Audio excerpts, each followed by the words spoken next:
Saludos, bienvenidos a Secuencias en 24, el programa de cine del canal 24 Horas.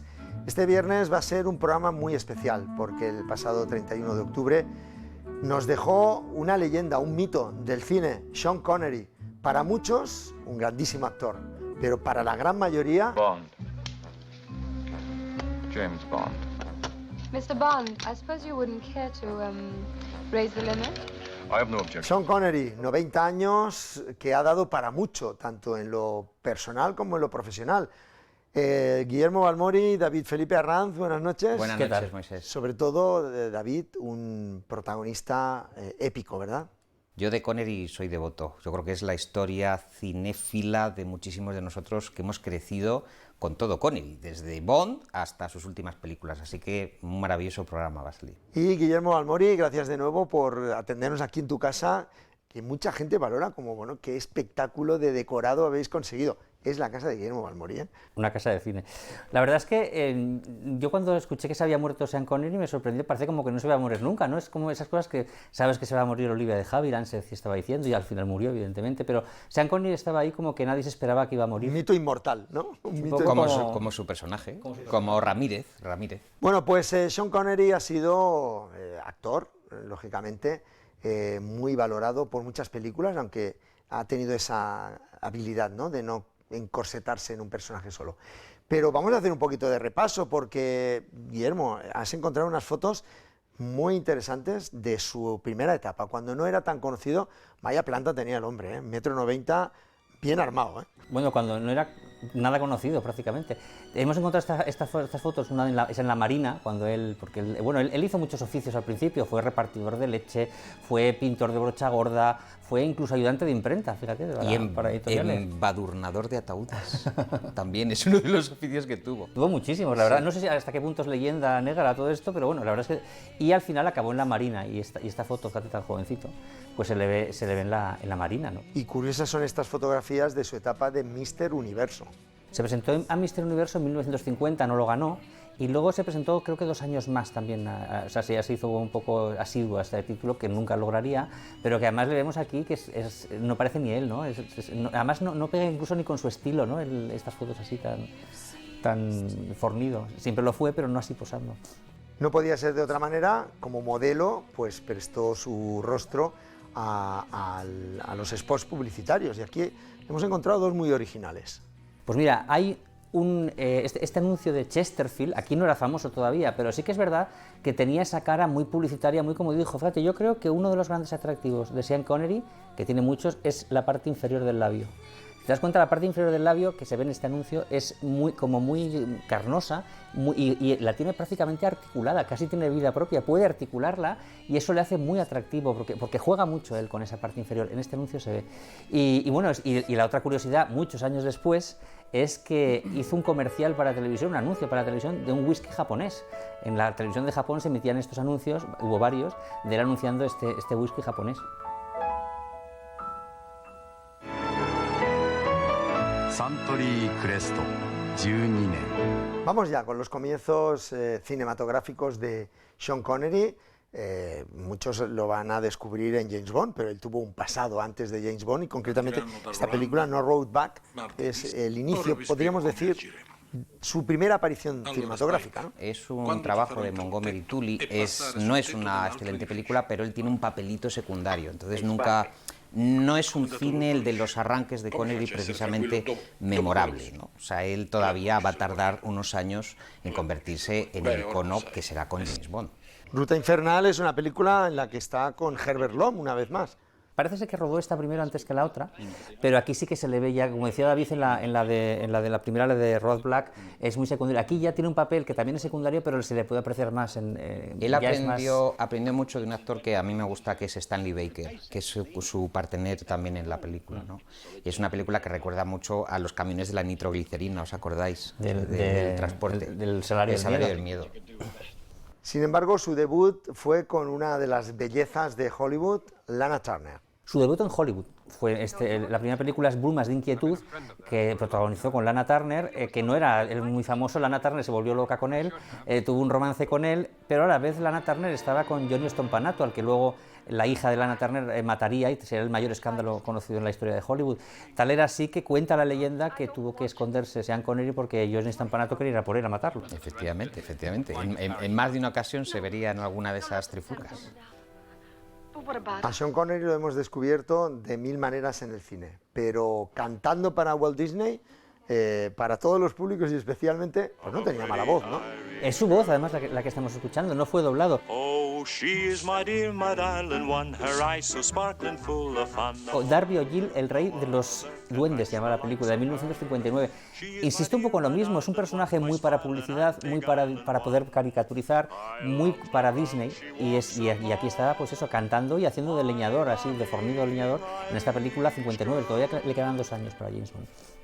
Fue precisamente el productor Broccoli de las películas de James Bond el que tal vez se fijó en este fornido actor, con buena voz, con buena presencia, para decir, es el personaje de Ian Fleming del 007. Era el personaje para ellos, para Saltzman y Broccoli, pero no para Ian Fleming, que no le gustaba nada. De hecho, se enfadó mucho cuando le presentó que iba a ser James Bond. El productor dijo, ¿pero qué me estás contando? Este es un tipo que es un experto en halterofilia. A mí ponme a un James Mason, ponme a un Richard Burton, que eran los que iban antes de Sean Connery, porque claro, Sean Connery no lo conocía nadie. Pero al final, Ian Fleming reconoció, a base de hablar con él, que era perfecto para James Bond. En 1962 tiene aparición el primer personaje 007 en el cine, lo había hecho en televisión pero no en cine, y con el rostro, la presencia de Sean Connery con 007 contra el Doctor No. Hay que decir, Moisés, que él fue el actor preferido en una votación que hizo el Daily News. El Daily News hizo una votación entre actores desconocidos, no conocidos, y él tuvo 6 millones de votos. Fue una de las credenciales que le hizo. Sí, efectivamente, este 007 contra el Doctor No es la primera película con la famosa escena del bikini, ¿no?, de Ursula Andrews. Y él decía, Sean Connery siempre decía que el director Terence Young, que es el director de esta película, había hecho mucho por esta versión cinematográfica de James Bond. Es decir, él decía, a mí me descubrió una manera de vivir sibarita, que es la que llevaba este director. Este director era muy sibarita, le gustaban los buenos coches, le gustaban las buenas comidas, los buenos trajes. Y Sean Connery dijo, me imbulló de ese mundo que yo desconocía y me hizo aprenderlo para poder ser. Además, él hay que destacar para los telespectadores que era un hombre de familia muy humilde, que había vivido pues más bien de una manera ajustada, y sus padres, eso sí, le inculcaron una educación en valores, ¿no? Él siempre lo destacaba. Decía, hay cosas que mis padres me han enseñado a no hacer, por ejemplo, destrozar la habitación de un hotel, como hacen las grandes superestrellas. Él estaba en contra de ese Hollywood escandaloso y decía siempre, por la educación de mis padres. Hemos recuperado esta pieza, que es cómo se rodó la escena del casino. Es en blanco y negro, estamos acostumbrados a verla en color. Cuando dice por primera vez lo de soy James Bond. Con el cigarrillo, como dice Guillermo, en la boca, en esa boca especial de Connery. Y esta escena es curiosa porque se ve esa escena mítica, sí, la primera vez que pronuncia lo de James Bond, lo de Bond, James Bond. Bond. James Bond. También hemos encontrado la escena del rodaje de otra de las películas del 65, en este caso Operación Trueno. Esto es muy curioso porque es una película casera de cómo se rodó aquella película en esos lugares tan exóticos, ¿no? Y pues aquí vemos pues, a Sean Connery, a sus compañeras, sus compañeros, vemos también al director rodando. Es un documento además en color. Se ve. Ahí hace Adolfo Celli de Emilio Largo, que con esas voces del doblaje tan maravillosas que había en el cine español, que a mí me gusta mucho. Es verdad que hay partidarios de versión original, pero yo también soy partidario del doblaje, ¿verdad, Guillermo? Yo totalmente. Hay que decir que la voz de Sean Connery es preciosa, ¿eh? Es una voz maravillosa, la voz de Sean Connery. Después rodó Desde Rusia con Amor, James Bond contra Goldfinger, Operación Trueno, Solo se vive 2 veces, Diamantes para la eternidad y Nunca digas nunca jamás, que el título está muy apropiado. ¿Por qué fue, David? Por Micheline Rocabruno, porque Connery le decía a su mujer, querida, no pienso volver a interpretar a James Bond porque ya bastante he tenido con quitármelo de encima. A comienzos de los 70 logra quitarse el San Benito de Bond y le dice Micheline Rocabruno, nunca digas nunca jamás. Efectivamente, le proponen a cambio de un cheque millonario volver a enfundarse en el traje del superagente 007. Fíjate, la primera propuesta que tiene para hacer esta película, ellos querían, claro, los productores querían que volviera a hacerlo y él, no, y le convencieron diciendo que por favor si podía reescribir el guión porque era un remake de Operación Trueno. Entonces dijo, pues eso sí que me gusta. Y se iba a llamar Warlock. Warlock. Hay una película que se llama Warlock. Efectivamente.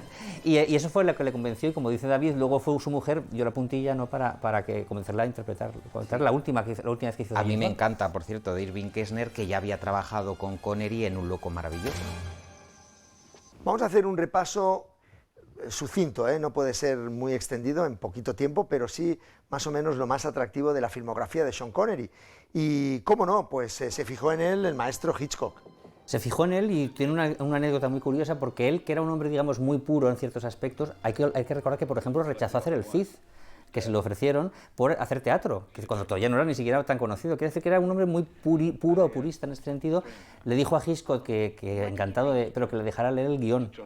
Y Hitchcock se quedó así y dijo, a mí la gente no me pregunta esas cosas, usted hace una película, yo quiero que usted haga una película y usted hace una película, no tiene usted que leer el guión. Y dijo, no obstante, quiero que leer el guión. Y se transigió con esa cuestión y acabó pues cediendo Hitchcock ante él. Está maravilloso una película. Y hay una curiosidad que nos trae David Felipe, que es La tienda roja. La tienda roja es una coproducción, la primera coproducción que hace Rusia con la Rusia comunista con un país europeo, en este caso Italia, y es el viaje que hace Umberto Nobile, que pierde su dirigible en el año 1928, y Connery hace de Roald Amundsen, que se le aparece a Umberto Nobile y le dice que mantiene con él una conversación muy profunda después del accidente del dirigible, y las 3 semanas que está Connery en Moscú rodando, se produce toda una conmoción en la Rusia soviética, porque claro, el agente 007 al servicio de la reina en la Rusia soviética, las moscovitas estaban, enamoradísimas. Sean Connery también ha sido productor, como es en este caso, de La ofensa, una magnífica película de Sidney Lumet, que él además pues venía de hacer Diamantes para la eternidad a cambio de 2 películas más con la United Artists. Una de estas es La ofensa y la otra es un Macbeth que nunca llegó a hacer porque Polanski hizo el suyo y La ofensa fue un fracaso de taquilla, ¿no? Efectivamente, o sea, él quería producir y dirigir un Macbeth, pero Polanski le chafó porque La ofensa muestra a un comisario de policía, un subinspector, que se le va las manos en un interrogatorio, que es Ian Bannon, el que está siendo investigado, y claro, la gente no lo aceptó, porque una película tan violenta, de manera que aquel proyecto se frustró para siempre. Hay una fricada, porque es una fricada de ciencia ficción, Tardoz, de John Borman, donde pues quiso hacer también, aprovechar, sobre todo queda para todos en el recuerdo ese infame bañador o tanga que luego Borat ha puesto de moda de nuevo, ¿no? Una película muy extraña, ¿verdad? Pero es muy de la moda de la época, ¿verdad, Guillermo? Con Charles Rampling, se hacían ese tipo de películas distópicas. Con una trenza tenía él. Y futuristas. Hombre, merece la pena por ver a Sean Connery convertido en el superhombre del futuro, pero bueno. Es una producción postapocalíptica comandada por John Borman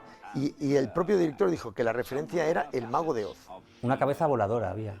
Una de las obras maestras de John Huston tiene como protagonista a 2 grandes británicos, Michael Caine y Sean Connery en El hombre que pudo reinar. Aquí Sean Connery es Daniel Dravot en una película fantástica en todos los sentidos, un clásico a revisionar. Sí, incluso muchos dicen que es su mejor película y lo que podemos contar de exclusiva es que se basa en el personaje real, un tal Josiah Harlan, que fue un aventurero estadounidense que llegó a ser coronado príncipe de Ghor. Ghor, que era una región que había entre Afganistán y el Punjab, y Kipling tuvo acceso a ese testimonio. A partir de ahí, Huston rodó su película. Antes iban a ser Clark Gable y Humphrey Bogart. Y aquí fueron Sean Connery y Michael Caine. Como Sean Connery tocó todos los palos, no podía dejar de nuevo una incursión en la ciencia ficción, en este caso ya más maduro, en 1981, con Peter Hyams, Atmósfera Cero. Una película para muchos desconocida, ¿eh? Excelente película y una versión espacial de Sol ante el peligro, de Fred Zinnemann. Es un western futurista y además en este caso Connery se implicó plenamente en el rodaje, ayudando a los productores, ayudando al resto del reparto, y hay que decir que nace al rebufo del éxito de Alien. Iba a ser un western y gracias a Alien fue una película de ciencia ficción. Con música de Jerry Goldsmith. Pero yo creo que Sean Connery, vestido de franciscano, solo podía ser una obra de Umberto Eco y esta película de Jean-Jacques Jeannot, como es El nombre de la rosa, una maravilla de película de la que huyó cuando vio la primera vez Umberto Eco, dijo, ¿qué me habéis hecho con la novela? Pero que años después reconoció que le había encantado. Guillermo de Baskerville, vaya un detective.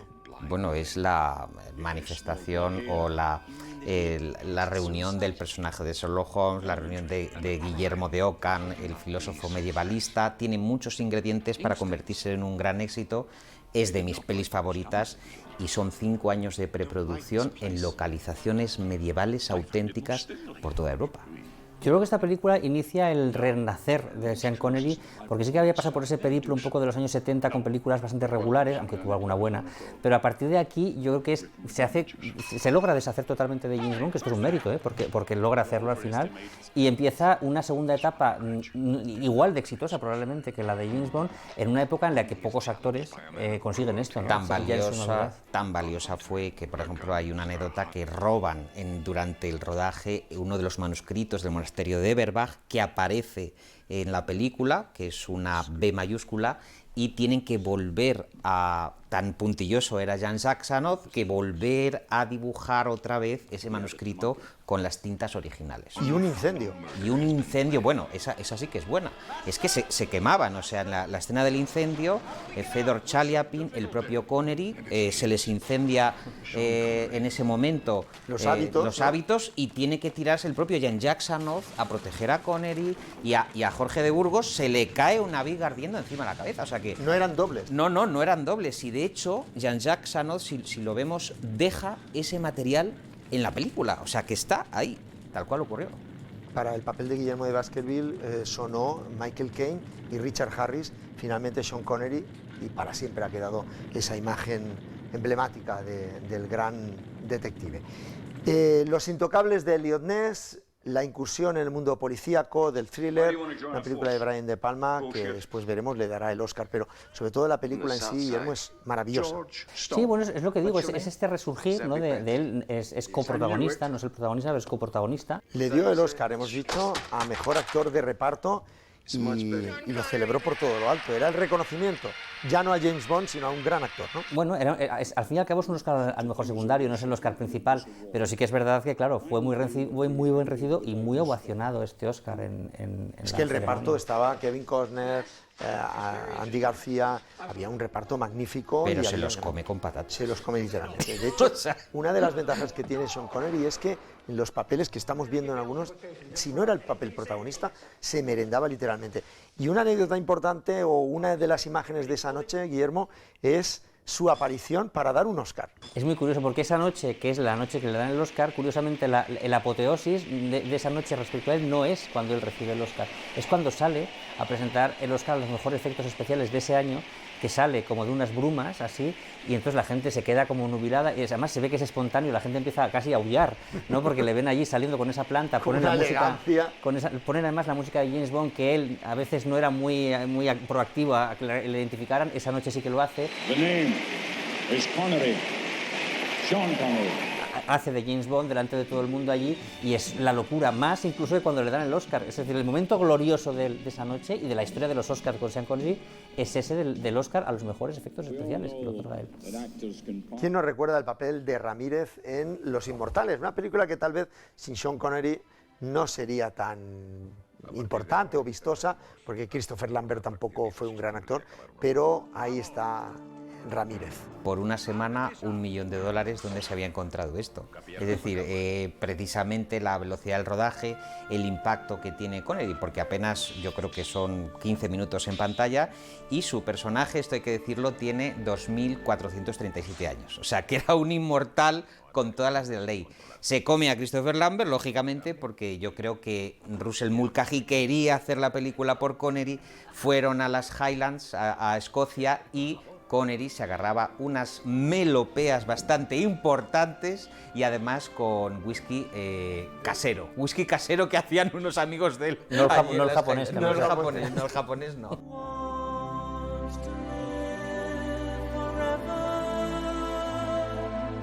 Bueno, mítica es la banda sonora de de Queen, que se basó, una de las canciones de It's a Kind of Magic, del disco Magic, precisamente es la banda sonora de la película, con lo cual el binomio funcionó muy bien. Sí, porque aquí Queen se implicó mucho en el guión, revisaron la película y en este caso el batería Roger Taylor, la frase de Duncan MacLeod de It's a Kind of Magic la incorpora como su tema de la banda sonora. Es maravillosa, a mí me parece una excelente película.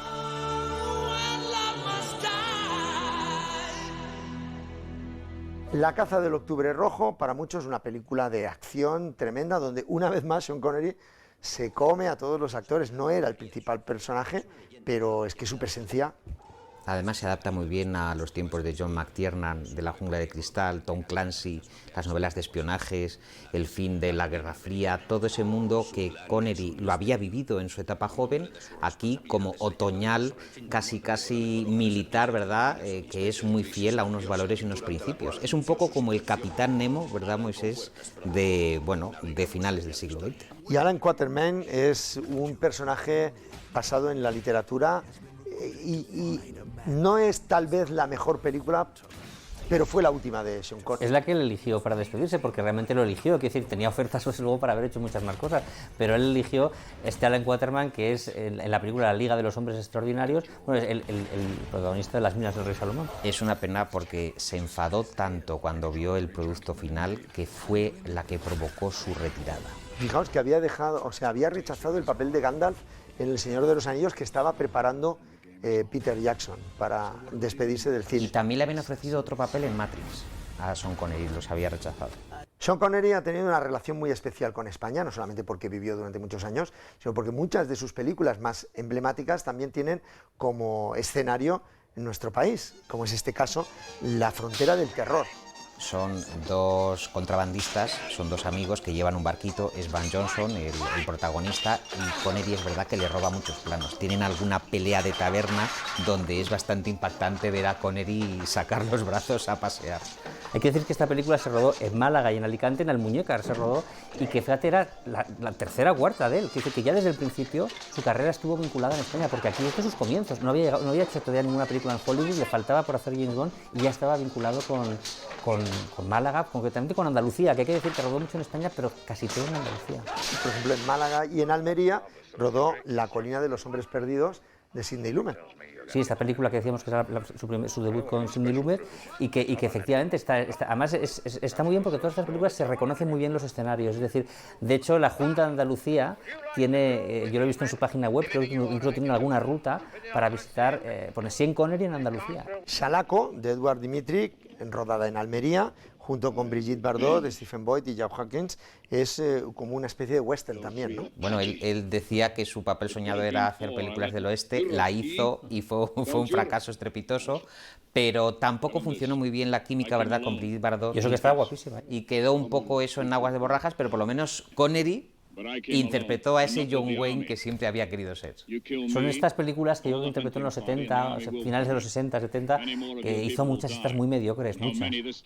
Con John Milius en 1975, de nuevo en Almería y en Sevilla esta vez también, El viento y el león.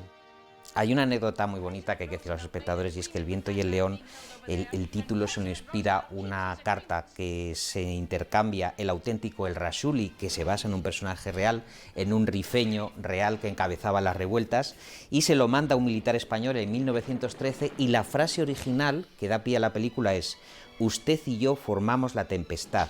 Usted es el viento furioso y yo soy el mar. O sea que eso es patrimonio nuestro de entre el Rashuli y un militar español de la época.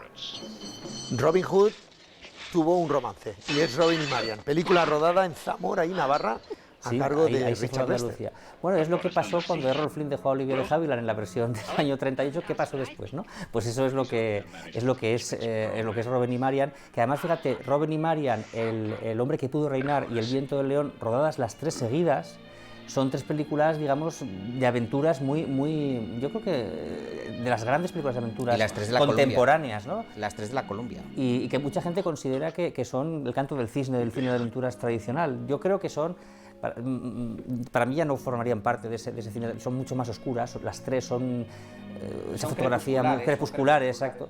pero bueno, efectivamente sí que son clásicos de cine de aventuras y además los hizo seguiditas. Seguimos con los escenarios andaluces de las películas de Sean Connery, en este caso Cuba, rodada en Jerez, Cádiz y Granada. O sea, recorrió toda Andalucía, Sean Connery. Para que pareciera Cuba, realmente, lo que querían es que pareciese.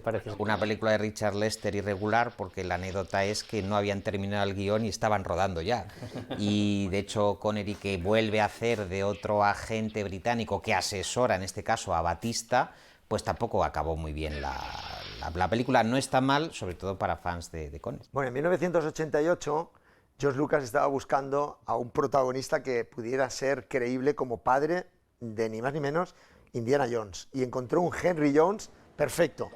Se come literalmente en la película a Harrison Ford. El sueño de George Lucas y Steven Spielberg desde que eran pequeños en aquellas playas de Honolulu era poder rodar con James Bond, poder rodar con Sean Connery. De hecho, Indiana Jones en el origen es un James Bond amazónico, un James Bond explorador. Y ellos en las conversaciones y por fin cumplieron el sueño de tener al auténtico James Bond frente a Indiana Jones. Yo creo que está muy bien traído el hecho de que, a nivel actoral, de que Sean Connery sea el padre de Harrison Ford, porque yo creo que son casos muy parecidos. Es decir, Harrison Ford también ha tenido una madurez gloriosa, tiene de hecho una madurez gloriosa, y son dos actores muy parecidos, con trayectorias, no digo que hayan hecho el mismo tipo de papeles, pero sí son cánones, digamos, muy atractivos, incluso en la madurez, siéndolo también de jóvenes.